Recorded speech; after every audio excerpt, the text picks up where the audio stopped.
Топ тема, добро вечер. Ако безбедносниот форум во Минхен лани, преку настапот на американскиот подпредседател Венс, беше вовед за можните аршини на новите трансакциони механизми на американската надворешна политика, низата потези потоа впечаток е дека колуминираа со агендата на економскиот форум во Давос и ги исцрта контурите на почетокот на крајот на еден светски поредок како што досега го знаевме.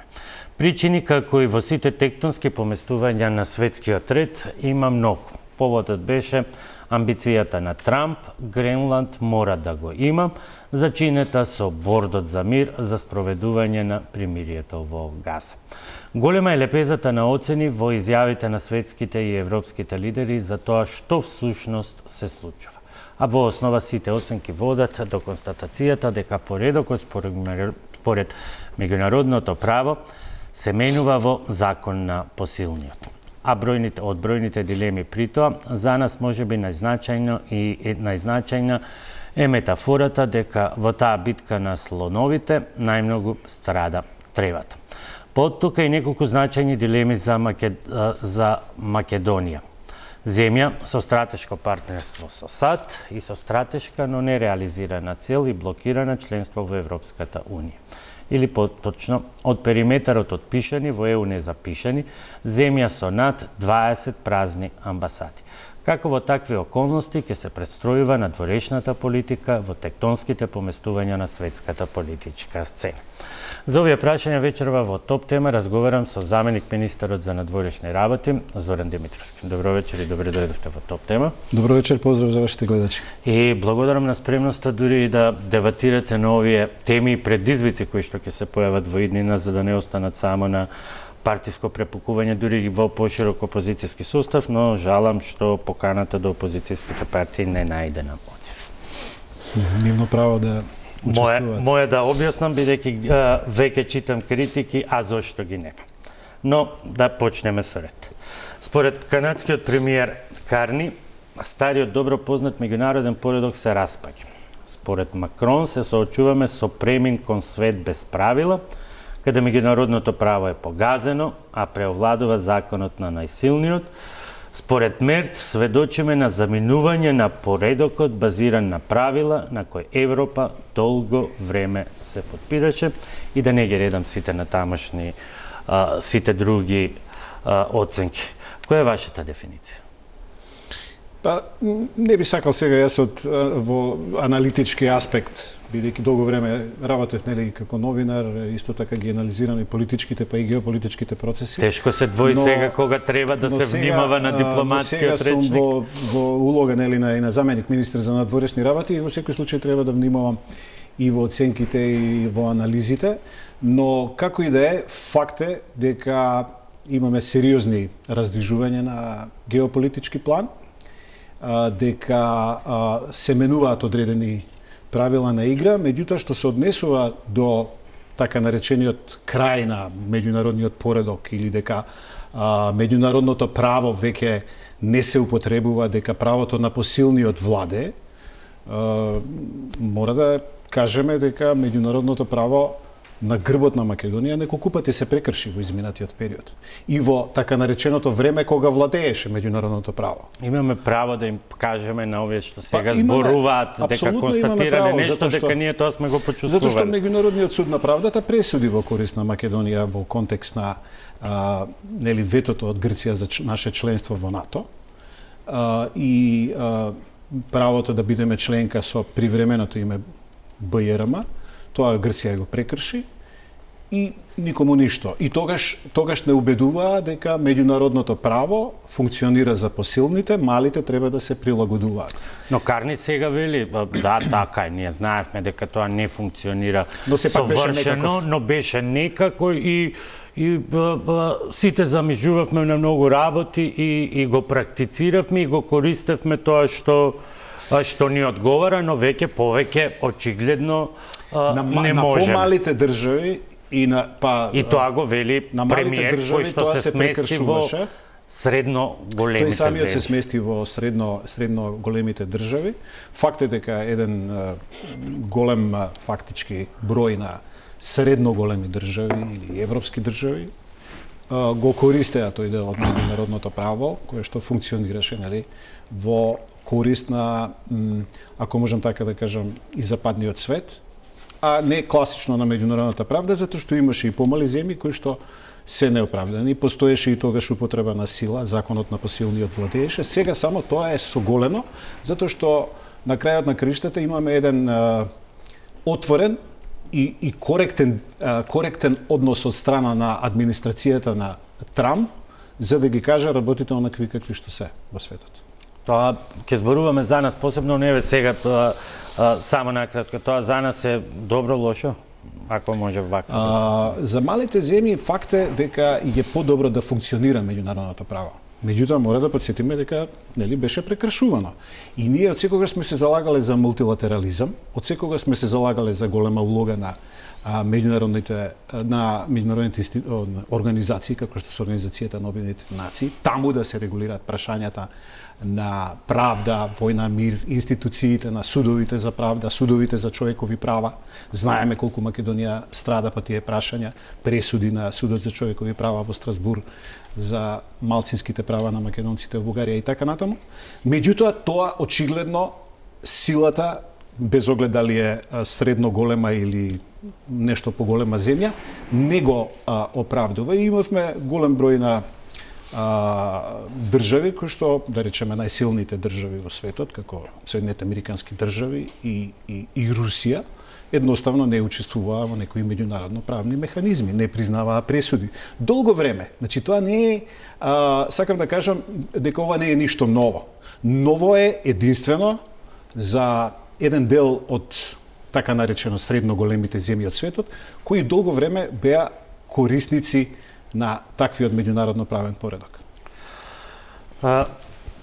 Одбора ли македонската делегација во овој контекст да се држи настрана од битката на слоновите во Давос, да биде буквално невидлива, и тоа невидлива дури од аспект на билатерални средби, бидејќи премиерот Христијан Мицкоски не е од оние кои што би сокрил фотографија, а единствената на политичко ниво која што ја видовме беше со Борјана Кришто, председавач на Советот на министри на Босна и Херцеговина, во присуство на форум каде што имаше над 60 шефови на држави и влади. Прво, за да нема заблуди, сега кажам дека Давос е пред се светски економски форум, светски геоекономски форум. Овој пат, оваа година, навистина посветен на многу важни прашања како што се вештачката интелигенција, енергетиката, која што е многу важна за обезбедување на функционирање на таа вештачка интелигенција за доброто на човекот, енергетската криза која што во светот владее и на полето на снабдувањето со нафта поради војната во Украина, на полето на потоа микрочиповите дел од вештачката интелигенција, минералите и така натаму, ретките минерали во земјите, така што тоа беа прашања кои што преовладуваа на овој светски форум во Давос, иако јас не бев присутен тама, беше министерот Муцунски и делегација од владата предводена од премиерот, но нашата делегација тамо беше концентрирана на две работи. Прво, да учествува во дебатата токму на овие прашања кои што се многу значајни, меѓу другото и за Македонија.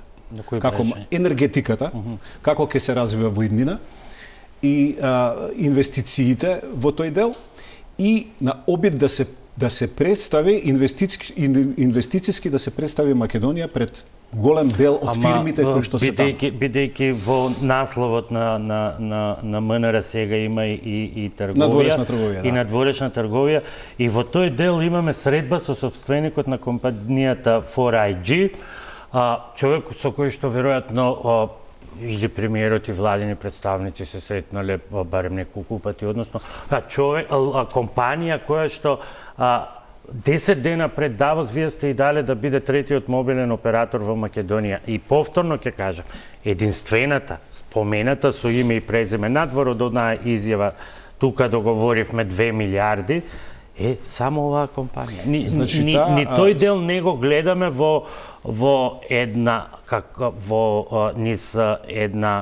за многу настани солидно изградена пиар рамка. Вие ако отворите во моментов на профилот на премиерот, ќе ја видите кампањата проекти, улица, мост, булевар во оваа општина, но ништо како подкрепа на тие 2 милиарди и ништо како подкрепа на реализација од учество на еден таков настан. Сте били и новинари и јас сум бил. Знаеме дека се тоа настани во кој што буквално се трча. За пиар кампањата на премиерот не би можел да зборувам затоа што тоа е сепак негова организација и организација на владата.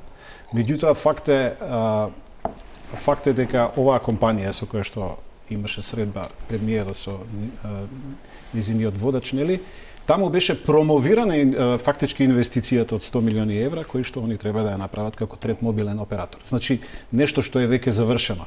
Инаку, ако видовте во соопштенијата, има средби со представници на десетици компании.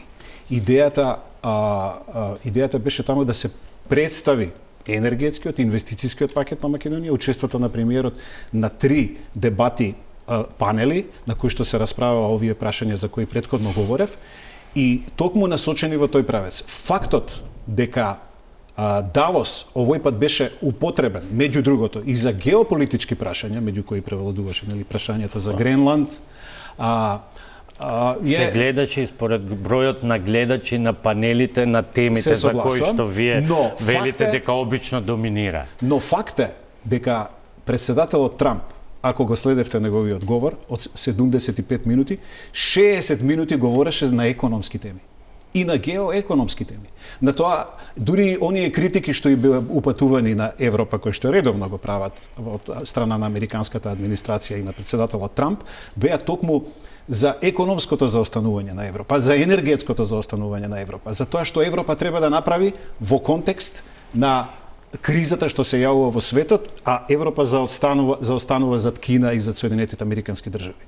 И уште една реченица овде во контекст на средбите. Мислам дека треба да минат оние времења кога ќе одиме на настани за да остваруваме средби и кажуваме на публиката, односно на јавноста во Македонија, дека си намигнав со председателот Трамп или се поздравив со председателот Макрон. Не, јас воопшто не зборувам, тоа се такви дипломатски гафови кои што ги имале сите влади. Не за гафот. Тоа се 60 лидери. Апсолутно. Вие сте заменик министер за надворешни работи. Во Македонија, освен Пленковиќ и Орбан, за година и 7-8 месеци нема дојдено премиер. Ова е влада од редот на сестринските народни партии. Знаеме колкав е бројот на тие премиери во рамките на Европската унија. Ви е познато дека и министерот за надворешни работи и премиерот редовно се стрекаваат со своите европски колеги од сите европски земји. Што на средби во Брисел, што на форуми во регионални, да не зборуваме сега, вие споменавте дека ние немаме воопшто потреба во Давос да се стрекаваме со 15 представници од земјите од регионот и пошироко, затоа што со нив редовно се гледаме. Значи, јас се гледам со своите колеги заменици министри буквално 2 пати месечно на различни форуми во регионот, во Европа, на некои подалечни дестинации каде што сме поканети на конференции и така натаму. Како новинар не би го поедноставувале ова вака, но сакам, не, се согласувам дека вие имате право, се разбира, како новинар да упатите критика. Јавноста прашува. Меѓутоа, треба да разбереме и нешто друго. Ние не сме земја како, да речеме, па ниту од големината на соседна Србија или Бугарија. Ние сме една мала земја на Балканот, погледајте ја Црна Гора. Еве, извадете податоци за Црна Гора, која што е фронтранер, колку посети на челници на европски премиери, на премиери од европски земји. Да, имате посети на Урсула фон дер Лајен, имате посети на таков тип на европски челници, но не очекувајте дека малите земји се во фокусот на вниманието на, па макар на некои поголеми европски земји. Се разбира, имате посети на нивните министри за надворешни работи. Во Македонија беше министерот за надворешни работи на Германија. Значи, министерот за Европа... Заменик министер, ние памтиме поголема активност и поголема присутност на стожерната партија во владата на европска политичка сцена, додека беше во опозиција отколку што е сега. И можеме сега да набројуваме и средби, и примери, и лидери. Едноставен е фактот. Сега во ред, можеби, ајде да се споредуваме со Црна Гора и таму никој не оди, но еве дека не можеме со Србија. Но кај нас веќе не доаѓаат ни европските челници. Ни Марта Кос, доаѓаат ни на регионалните, секаде каде што одат на регионалните турнеи, доаѓаат и кај нас. Во Албанија имаше една-две посети повеќе поради тоа што нели Црна Гора и Албанија се сметаат нели за напред за фронтранери во европските интеграции, од тие причини малку да им дадат малку поголем поттик, но факт е дека ако сакате на ниво на поголеми европски земји, поголеми европски дестинации, нивните премиери или председатели многу тешко се одлучуваат на посети на помали земји.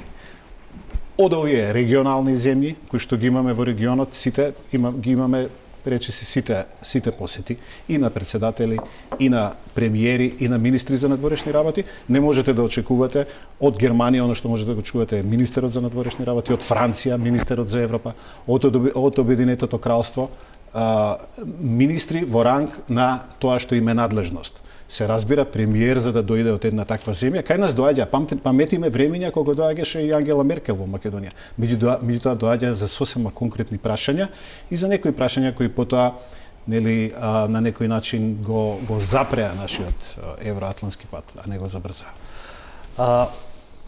Во контекст на Давос, рековме, беше практично економијата потисната во втор план, геополитиката презеде се, барем во контекст на оно што беше главен одглас, и вториот голем настан беше промоцијата на бордот за мир на Доналд Трамп.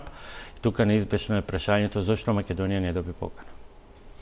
Тоест, има ли добиено покана, иако пак ќе кажам, малку е веројатно ако е добиена, дека веќе немаше да знаеме за неа.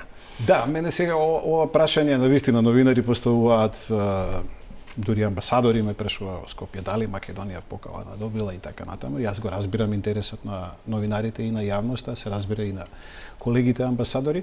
Меѓутоа, многу интересно што никој не ја праша американската страна. Очекував дека некој ќе ја праша американската страна. Дали сте упатиле покана до Македонија? Имаме State Department, имаме амбасада овде и ако не сте упатиле, зошто не сте упатиле? Се надевам дека во една таква дебата дека и тоа е легитимно прашање, дека некој требало да ги праша и американците, затоа што тие нели, администрацијата на Трамп што го организира Советот за мир, односно таа организација која што е прво замислена за безбедносно и така натаму регулирање на состојбите во Газа, пред се, во Палестина, а потоа нели промовирано со идејата да се направи еден тип на Совет за мир која што некои велат дека може да функционира како алтернативна организација дури и на Обединетите нации. Знаете зашто го прашувам? Да. Зашто прашањето е прво до македонската влада и до македонските институции, затоа што овие денови одбележуваме практично една година од како оваа власт и тука дома го славеше, не убедуваше, аргументираше дека присуството на инаугурацијата на председателот Трамп ја става земјата во периметарот на на администрацијата на Трамп, дека е тоа стратегија да бидеме ние први во редот за да стигнеме до него, до неговите интереси и така натаму, а потоа сите останати ќе цупкат. И сега, тоа е посебна тема. Меч со две острици е дали си поканет, не поканет, бидејќи сега гледаме треба да ја разговараме и таа листа зошто некои прифатија, други одбија, трети се воздржали. Но суровиот факт е дека земјата која што велеше дека е во периметарот на Трамп, прва во редот, сите други ќе цупкаат позади неа, воопшто не доби покана. Значи, состојбите не се такви какви што се прикажуваат во јавноста. Факт е дека ние во постојана комуникација со нашите американски партнери, бидејќи станува збор за наш стратешки партнер.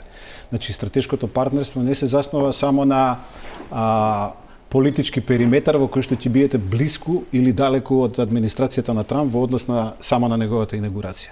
Тоа се заснова на сериозни стратешки односи. Еве, на пролет, да речеме, веќе треба да имаме втор дел од стратешкиот диалог во Вашингтон помеѓу нашите две држави, кој што е покренат уште од времето на председателот Буш. Знаеме по она што се случуваше во Букурешт, блокадата за приемот во НАТО, тогаш е операционализиран во време на претходната влада, сега се детализира. Второ, ние во сериозна комуникација сме со нашите стратешки партнери и по однос на прашањето на Советот за мир.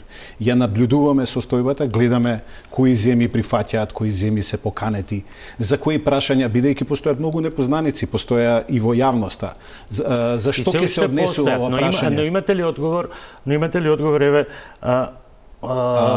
зошто, еве, признавам, ние сме направиле грешка, не сме ја прашале амбасадата и State Departmentот зошто не го поканиле нашиот премиер, меѓутоа веројатно една сериозна дипломатија со такви сериозни релации и таа прашава. Прашавте ли вие зошто не сме поканени? Значи, во принцип, апсолутно сме во комуникација со нашите американски пријатели. И ви кажаат зошто не сме поканети? Пријатели и стратешки партнери. Ние сме информирани сме и службено, и со писмо, и службено за организацијата, односно за основањето на Советот за мир. Прво, како организација, нели, за обезбедување на безбедноста во Газа и така натаму, за мировниот план на Газа, и натаму дека таа организација треба да прерасне во организација која што ќе биде Совет за мир за сите оние критични точки во светот каде што ќе се појават безбедносни проблеми. За тоа сме информирани. Нашиот став е, вратите на таа организација се отворени. Значи, не станува збор дека личната покана до вас треба да одлучи дали сте вие дефинитивниот и не е тоа затворен круг. Сега ме терате да ве прашам што е проблемот, немаме ли милиарда, бидејќи ако бевме поканети сега во првата група, немаше да треба да платиме милиарда во следните 3 години. Има различни приказни дека некои земји се поканети за да мора да дадат и милиарда, како што Путин изјави треба да се користат замрзнати средства. Но во секој случај Македонија нема милиарда ако од нас биде такво нешто побарано за членство во таква организација. Но не се работи само и за тоа. Се разбира дека некои земји на почетокот, исто како и ние, немаат милиарда за учество во таква организација. Но ние, нашиот однос во овој момент е да ги измериме кои се фактички последиците од членство во таа организација. Какви се нашите, значи ние прво ги поддржуваме сите иницијативи мировни кои што се на председателот Трамп и на неговата администрација. Тоа да биде јасно. Да. Значи ги поддржуваме како иницијатива за мир. Но учеството во одредени организации треба да се заснива, нели, и на некаква взаемна согласност околу целите што треба да ги постигне таа организација. Ние не сме партнери со Соединетите Американски држави за да бидеме слепи послушници на одредени политики. А не ли бе? Па, ние не сме слепи послушници. Ние не сме слепи послушници. Не е ли слепо послушништво ако гласате буквално за сите резолуции, некогаш и во еден тесен состав на чудни 5, 6 до 10 земји, што конкретно мислите? На сите можни резолуции кои што се однесуваа за Газа. Секогаш Македонија слепо ги следеше инструкциите на американската администрација. Значи ние имаме сериозен интерес, прво, нашата влада, не е тоа само оваа влада и онаа претходната, станува збор за однос на државата, Република Македонија, во целиот овој изминат период, било која влада да била претходно, нема воспоставено дипломатски односи со палестинското раководство во Рамала. Значи нема никакви дипломатски односи. Ниту ја признава државата Палестина. Значи тоа е еден момент. Второ, имаме сериозни партнерски односи со државата Израел. Трето, во однос на Газа, навистина издававме и соопштенија дека не само што сочувствуваме со жртвите, туку се сојузуваме и со повиците израелската војска да внимава при своите интервенции. Имаше резолуции кои што беа сосема во согласност со нашето историско паметење. Во резолуции за осуда на геноцидот, на протерувањето, на нечовечкото однесување, нешто кога рековте за неправдите во овој свет на почетокот, нешто што низ годините и тоа колку го почувствувал овој македонски народ и што е длабоко коренето во нашата меморија и ние едноставно дури во такви ситуации сочувствуваме солидарно со жртвите, секаде се чувствуваме солидарно. Погледнете за резолуциите за Газа во Обединетите нации, каде што се донесува, дури немаше ни од сите европски земји единствен глас. Значи, бидејќи ние зборуваме еден од пиларите на нашата надворешна политика е меѓу другото и постојана целосна усогласеност со надворешната политика на Европската унија. Но Европската унија по многу од тие прашања немаше единствен став. Па добро, ние одбравме да ја следиме позицијата на Виктор Орбан на нейно мнозинство. Па не само на Виктор Орбан. Зошто мислите дека само на Виктор Орбан? Можеме да ги провериме резолуциите, особено кога се во прашање резолуции. Погледайте, тоа е класичен македонски интерес. Знаете, ние имаме сериозни партнерски односи со државата Израел. Нас државата Израел ни е потребна и поради одредена, значи не само со тоа што сме изградиле партнерски односи денес во однос на безбедноста во регионот, порано сме имале во неколку влади претходно и безбедносна соработка на ниво на и Министерство за одбрана и со Израел, сметаме многу на таа сериозна поддршка. Во IT технологијата во многу области, туку повикувајќи се на одредени историски прашања, да речеме во врска со историското прашање на Холокаустот на евреите, нешто каде што Македонија солидарно го чувствува тоа прашање и е потребно во времињата и е потребна поддршката на Израел во времињата кога се бара ревизија на македонската историја врзана со идентитетски прашања дури и за време на Втората светска војна. Така што дали периметарот беше само илузија? Периметарот не е илузија. Периметарот, јас би бил малку попрецизен математички, ако сакате, бидејќи тоа знам дека го користеше, тоа е математички израз од премиерот, но јас би рекол дека со тој математички израз или надградено со таа механичка прецизност на основната професија на премиерот, тоа би требало да значи стратегија, цел, добивка. Или во оваа трансакциона политика, што даваме, што добиваме. Да бидеме практични. Видовме, Еди Рама даде остров. Ние не можеме ни Мариово да го изравниме за терени за голф. Еди Рама се согласи и на други работи. Еди Рама реши да прими имигранти.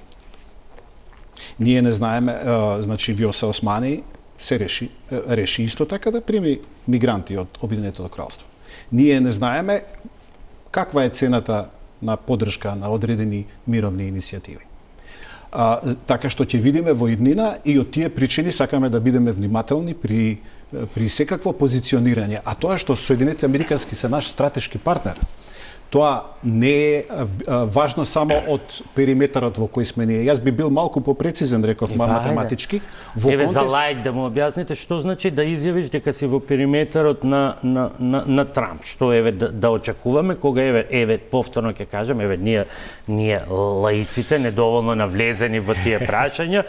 Еве не ни е јасно зошто не добивме покана и зошто слепо гласавме за сите дискусии. За секое прашање и за секоја иницијатива. Дека сме битни во периметарот.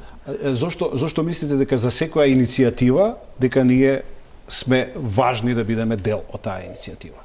Затоа што ние, односно нашата влада тврдеше дека сме важни. Зошто сметате дека нашата влада тврди дека е важна за она што е нејзин интерес?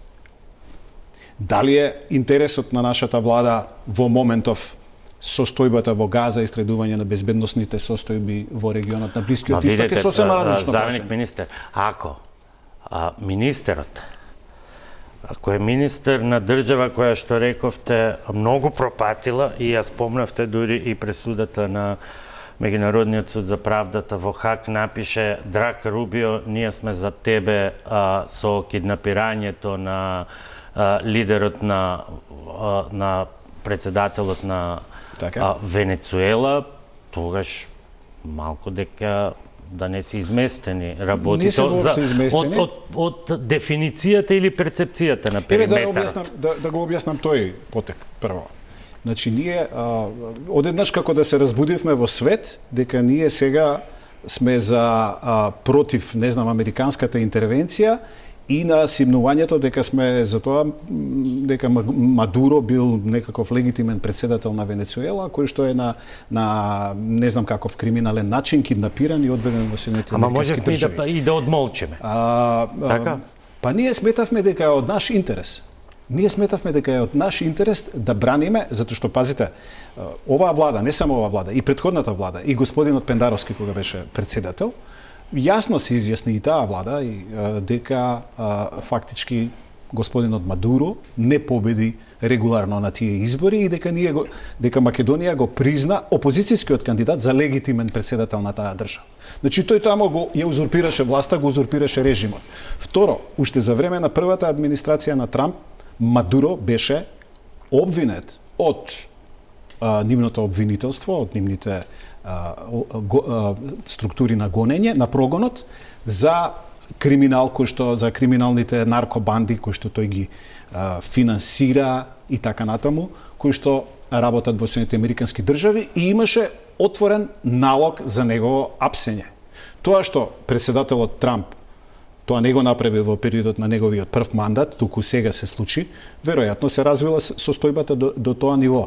Но ние видовме, Нобелова награда за мир беше дадена на лидерката на опозицијата, која што за истите работи го обвинуваше господинот Мачадо. И на крајот видовте дека огромен број граѓани ја поздравија на Венецуела, ја поздравија тој потек на председателот Трамп. И ние токму за тоа застанавме зад тој негов потек. Знаете што, многу е лесно сега од контекст на меѓународното право да говорите дека се работи за киднапирање и така натаму, но ако е во прашање некој сатрап кој што меѓу другото не му прави само штета на својот народ, туку прави штета и на меѓународната заедница. Добре, да бидеме попрецизни да ја заокружиме таа ваша и веројатно дефиниција на владата за периметарот, што содржи тој периметар и што содржи нашата добивка и нашиот влог, бидејќи ние лаиците можеби наивно тоа го пресметуваме само на низ некакви незначајни потези. Незаменлива е улогата на Соединетите американски држави за безбедноста на Балканот. Јас би кажал и пошироко за безбедноста на Европа, но за безбедноста на Балканот и за, ако можам така да кажам, за целовитоста и безбедноста на Македонија низ целиот овој изминат период. Ние знаеме што се случуваше во 90-тите години на Балканот. Знаеме дека и кај нас имаше вооружен конфликт. Знаеме одредени сценарија на нашите соседи во времето на Милошевиќ и грчката влада тогашна на стариот Мицотакис, какви планови имаше за поделба на Македонија. Нам ни е познато дека без Соединетите американски држави војните на Балканот можеа многу потрагично и покрваво да завршат, а да не зборуваме дека поделби на Македонија беа во плановите на нашите соседи. Незаменлива е, повторно ќе речам, улогата на САД за мир на Балканот и во регионот. Од сега натамо, без оглед што Трамп нема фокус, да речеме, на Европа, но неговите иницијативи, ако она што го гледате во регионот, еве ова што се случува во Србија со НИС, значи се сигурно за енергетската доминација на Русија да биде тргната од овој регион. Значи за енергетска стабилност на овој регион со изградба на нови гасоводи, нафтоводи, за инвестиции во енергетски проекти кои што и не само во енергетски, туку и во инфраструктурни проекти кои што исто така ќе значат многу поголема конекција помеѓу оној дел од Азија и Европа, нели, за достава на енергенси, за влијанието на Кина да се сопре во овој регион. Тоа е таа големата слика. Тоа е големата слика. Кој е трансакционизмот? Трансакционизмот. Што нудиш, што добивам, што ти давам. Трансакционизмот е дека го бетонираше тој принцип на Трамп. Ние ја добиваме безбедноста, добиваме шанса за развој, добиваме шанса за привлекување странски инвестиции, меѓу кои и американски. Вие знаете, премиерот пред некој месец промовираше исто така инвестиции во областа на енергетиката. Меѓу другото и 2 пута 6 месеци чекаме за царините. Сега 6 и на месеци британски чекаме и на американски за друга фирми. добра вест и така натаму. Па добро, добрите вести кои што се во стотици милиони долари не може да дојдат преку ноќ. И на тие проекти се работи. Сега премиерот во Давос промовираше неколку проекти кои што се однесуваат на енергетиката. Нели, кои што се важни за понатаму снабдување со енергија на дата податоците на вештачката интелигенција и така натаму. Европа има план, нели, да изгради во овој регион големи дата бази. Значи тоа е веќе објавено. Тие дата бази треба да се снабдуваат со енергија. Вие мислите дека тие ќе се изградат со некои други инвестиции? Не, ние сме насочени там, затоа и стратешкото партнерство со Обединетото кралство. За да ги изградиме големите инфраструктурни проекти во Македонија, значи со Обединетото кралство, Соединетите американски држави, се разбира и нашите европски партнери. И третиот пилар, кој што е многу важен, е, нели, нашата целосна усогласеност со надворешната и безбедносна политика на Европската унија. Ние сме европска земја, тоа е факт.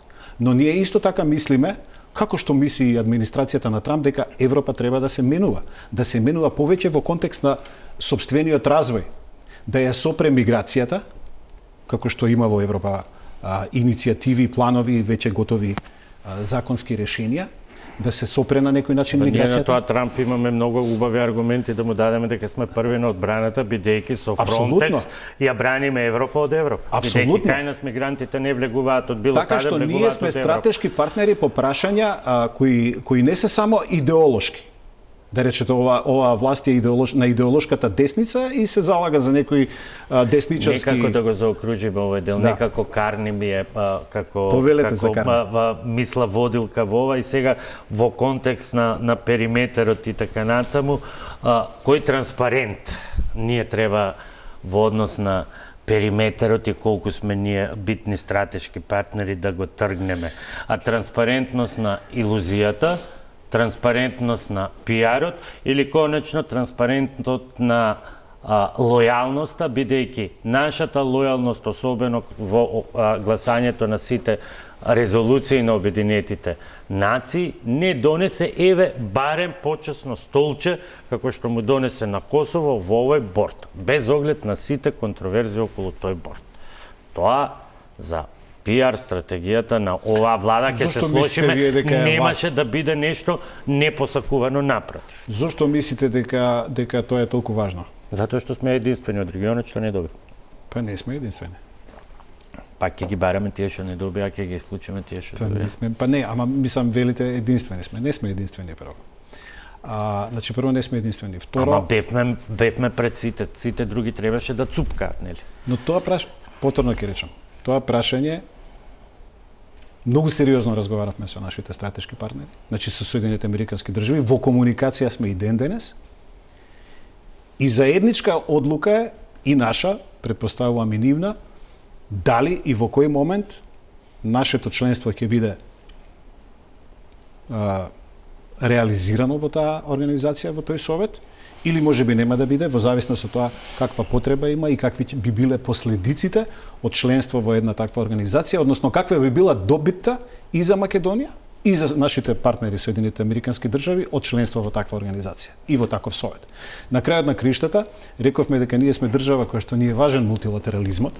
Ако оваа организација биде навистина мултилатерална организација која што ќе се залага за пирање на мирот на сите точки каде што тоа е потребно во светот.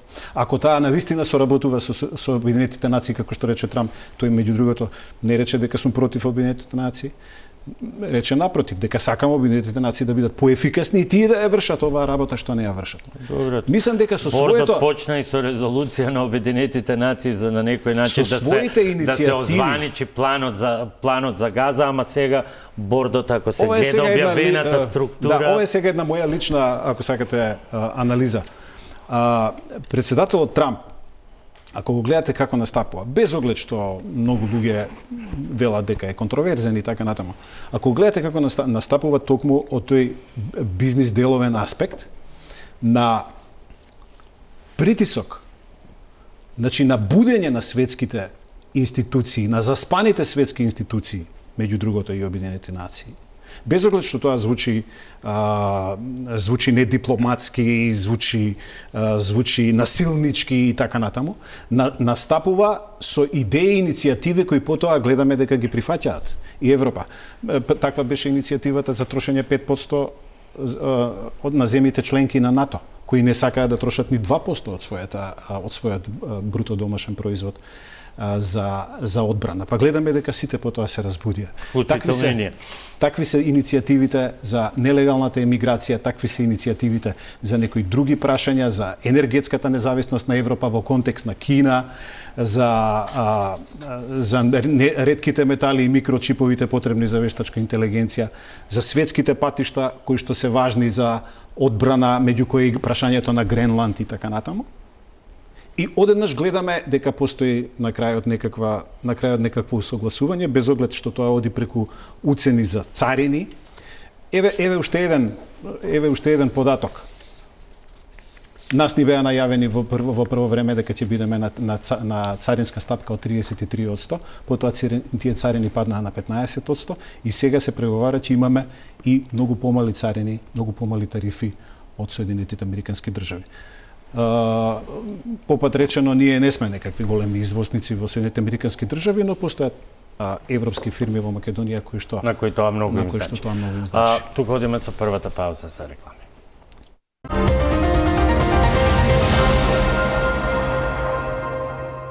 Сега се враќаме заменик министер на оно што го споменавме на почетокот за големите битки и каде се малите. Расчистивме колку што можевме околу периметарот, дали сме колку сме, дали сме запишани, дали сме отпишани, уште ќе се приближуваме и така натаму. И во таа голема игра, вториот дел е едно е стратешкото партнерство, друга е стратешката цел. Тука никако да не запишат или да се запишеме. Кога го споменавме и бордот и тука, ако ги видиме и земјите кои што се особено земјите членки на Европската унија кои како се изјаснуваат, па на тоа го додадеме и фактот дека на пример Канада рече дека ќе биде дел, меѓутоа веројатно не му се допадна на Трамп говорот, па сега им даде вољно или отказ, како што се вели. Колку сите овие во сите овие прашања, во сето ова редефинирање треба да најдеме и ние поттик да се вратиме со поактивно учество и присуство на европската маса во контекст на нашите интереси, бидејќи дефиницијата дека малите треба да бидат воздржани го носи и оној втор голем ризик во овие геополитички поместувања, а тоа е дека не смееш да останеш ниту изолиран. Не, апсолутно ние не сме ниту изолирани, не сме ниту неутрални. Ние ги имаме стратешките цели. Значи, пред малку говорев дека ние немаме проблем со Европа во контекст на нашата усогласеност околу целите на надворешната политика и безбедностната. Значи, такво нешто немаме. Стратешкото партнерство со Соединетите Американски држави е сосема во контекст на таа наша европска цел. Инаку што се однесува до и членството во НАТО, да не го заборавиме, кој што е исто еден од столбовите на нашата надворешна политика. и кој што натаму продолжува, гледаме сега засилената улога на НАТО. Многу мина дава прогнози дека НАТО е пред распад, дека со НАТО ова ќе се случува. Ние видовме каква улога одигра и Марк Руте и каква улога одигра НАТО во контекст на смирување на топката околу Гренланд. Ама проблемот е кај нас што ние во одредени периоди или одредени структури се радуваа и на тоа и на па и одредени наративи во јавноста се водеа на таа тема, мајде ние што Кенија НАТО ќе се распадне, како што и од другата страна постојано некој вели што има да се малтретираме сега околу сите овие проблеми со ЕУ и ЕУ ќе се распадне. Не, напротив, ние не можеме да да спиеме на тоа уво, ако можеме да така да кажеме, дека еве светот сега се раѓа нов меѓународен поредок, Европската унија не може да излезе од оваа криза и ќе се распадне, или НАТО. Има такви мрачни идеи кај одредени кругови, меѓутоа ние имаме јасна цел. Се додека овие иницијативи напротив сметаме дека НАТО е ревитализиран. Ако вие имате сега издвојување за одбраната од повеќе земји во перспектива до 35 година 5% од бруто домашниот производ на тие земји, тоа значи дека не само што безбедносните сектори ќе растат, туку улогата на НАТО ќе порасне. Што ќе се случува во иднина после, да речеме, мировните преговори Русија-Украина, како ќе завршат после воспоставувањето мир во Украина, во секој случај улогата на НАТО и улогата на Соединетите американски држави во Европа можеби ќе биде помала во контекст на нивната воена присутност, но ќе биде солидарна и пред се јас би рекол за Балканот неповратна. Во контекст на нашата европска цел, значи мораме да бидеме тука јасни. Ние во оваа измината година и пол ги посетивме сите европски метрополи. Разговаравме со сите европски официјални личности, значи и председателката, премиерот, министерот за надворешни работи, редица министри во своите сектори. Јас како заменик министр, други заменици министри, објаснувајќи ја нашата приказна околу почетокот на евроинтеграциите и поради кои прашања сме закочени на патот кон Европската унија. Имаме многу високо разбирање, но факт е дека од страна на Бугарија немаме разбирање. И факт е дека се обидувавме да во тој диалог се обидува и европски. Изгледа дека немате или како држава немаме разбирање и од европските челници затоа што сите велат еве ги заклучоците изгласајте. Не. Или договорете се со Бугарија. Бугарија вели јас немам интерес. Не, напротив. Толку е. Значи тоа го велат, но велат исто така и вие слушнавте изјавата јавна на Кошта од Софија, меѓутоа и повеќе изјави на европски официјални личности кои што и во меѓусебните разговори дека се обидуваат да посредуваат. Сите обиди за посредување беа одбивани од бугарска страна, сакајќи да воспостават диалог, единствено билатерален диалог. Дали во билатерален диалог доаѓа до билатерализација на спорот, за кој што ние зборуваме со години. Нема сомнение дека Македонија има многу аргументи. Македонија има многу причини да биде лутана хипокризијата на Брисел, бриселската администрација на европските метрополи. Но особено сега во овој момент, дали лутината не луксус кој што дали лутината е луксус што може да си го дозволи една мала земја, мала економија, која што е пред се врзана со Европска. Напротив, сметам дека нашата позиција на Балканот е дополнително засилена со нашето стратешко партнерство со Соединетите американски држави и со Обединетото кралство, со нашето членство во НАТО, безбедносно е засилена и исто така коалицијата на власт, која што за прв пат по подолго време имаме сериозна поддршка од коалициониот партнер од албанската етничка група ВЛЕН за нашите историски цели за придружување кон Европската унија, но и за зачувување на идентитетот на мнозинскиот македонски народ.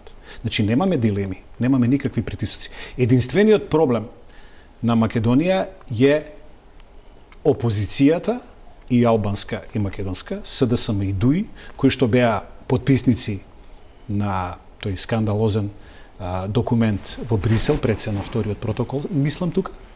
И од сите наши партнери во Европа и во регионот, ни велат дека вашата најслаба карика е тоа што немате единствен став по прашањето за уставните измени, односно, како што вие велите, за заштита на идентитетот и историскиот континуитет на македонскиот народ.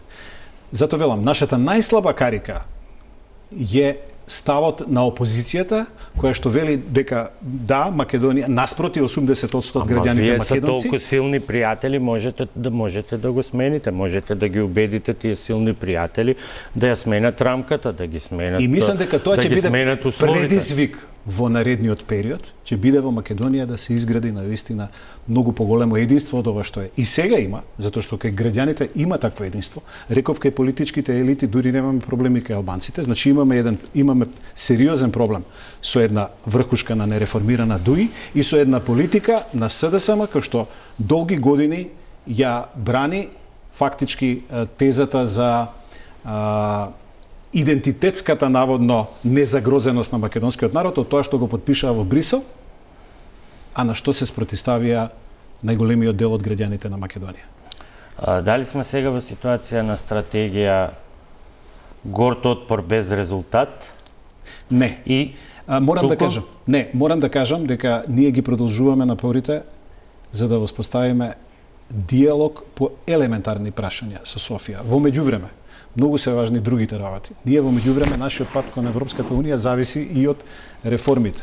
Вие гледавте дека во овој изминат период премиерот имаше дури и за новогодишните празници неколку средби со сите министри да ја завршиме реформската агенда што се однесува 2 од 5 декември, 2 од 16 до јуни, се уште нема извештај колку од точките до декември се отвојат. Набрзо ќе завршат на 15 заврши, ама никој не сака да ги соопшти. Известувањето е на 15. Се согласувам, во парламентот треба да поминат уште неколку закони од реформската агенда за да се заокружат оние средства кои што треба се добијат и според планот на раст, бидејќи тоа е условен нели од реформите, но велам, таа домашна задача ќе ни остане за воиднина, особено за судските реформи, особено за реформи во областа на корупцијата и организираниот криминал, но во исто време, велам, ние ги продолжуваме напорите со нашите стратешки партнери и од Европа за конечно да воспоставиме диалог во Софија. Гледаме дека таму има раздвижувања и во обратен правец, во контекст на тоа дека овие сили кои што не се баш за договори, диалог може повторно да дојдат на власт, иако таму има консензус по прашањата за Македонија, но гледаме секој прозорец на можноста го користиме, го работиме акцијскиот план за малцинствата, пред се тука како министерство. Зошто политички го контаминиравте? Не вие лично. Владата.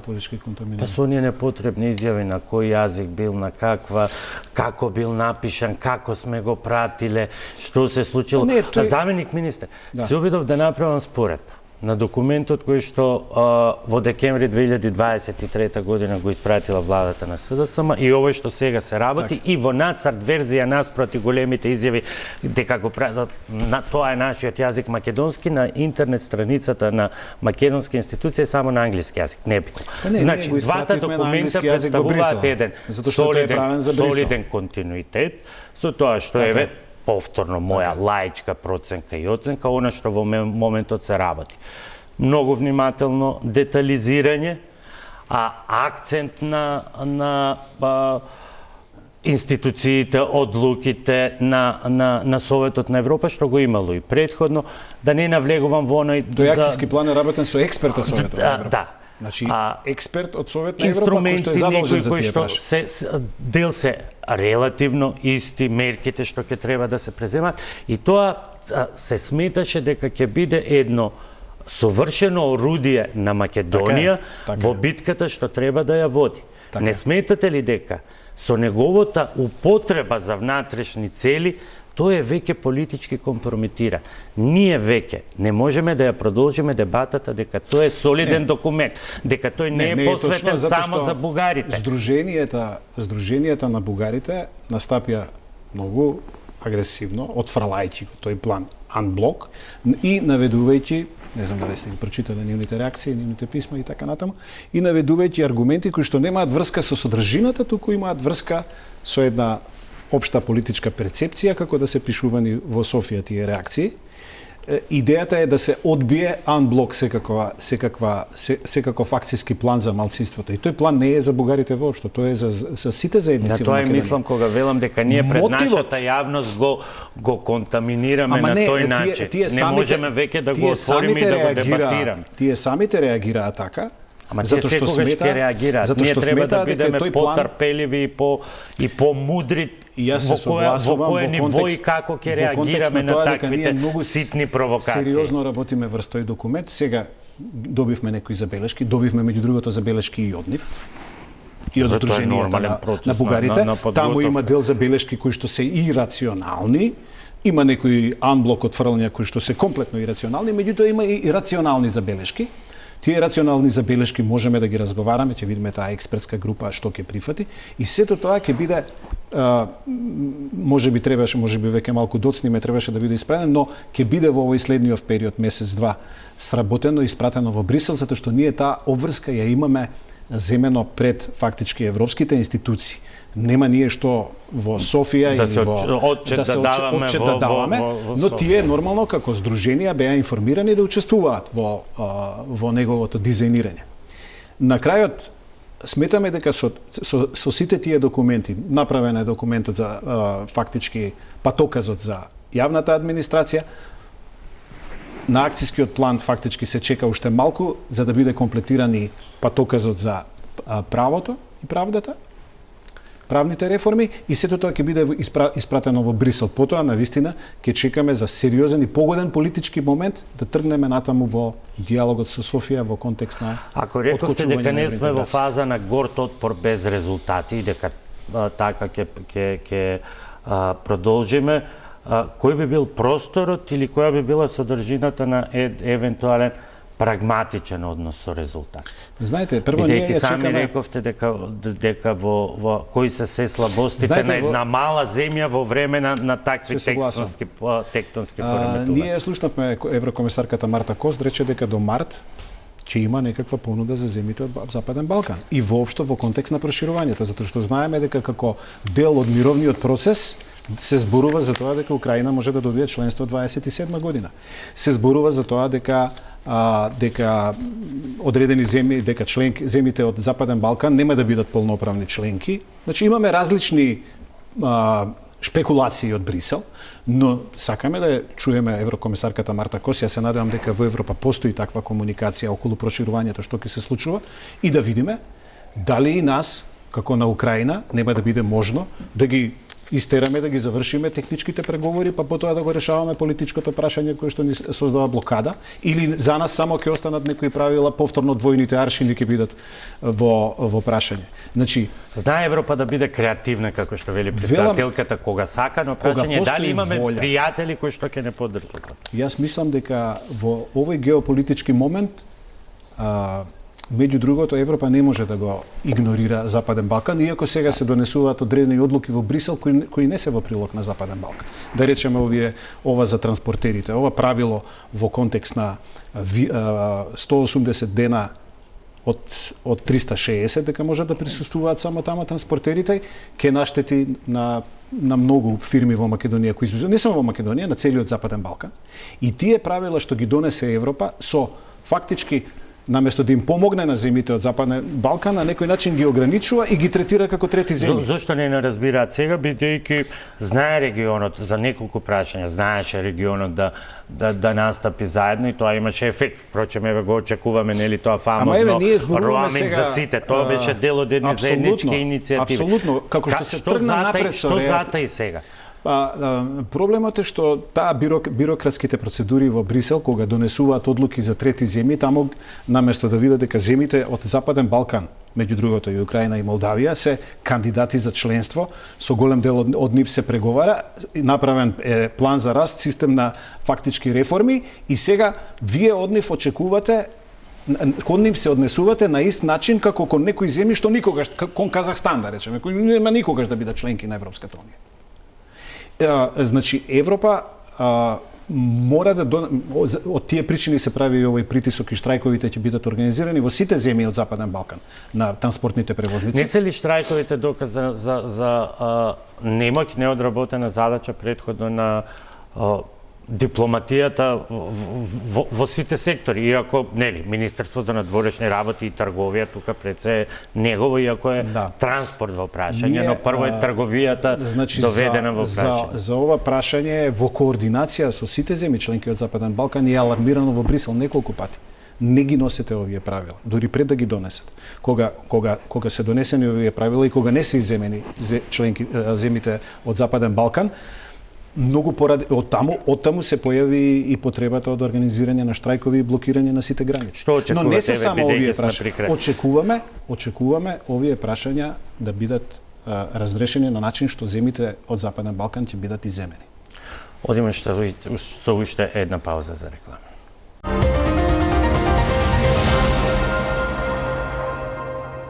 Заменик министер, бројни се предизвиците, за многу од нив веројатно ќе треба надвори од сарказмот и иронијата, дневно-политичката хистерија, сериозно да се седне и да се разговара на политичко ниво.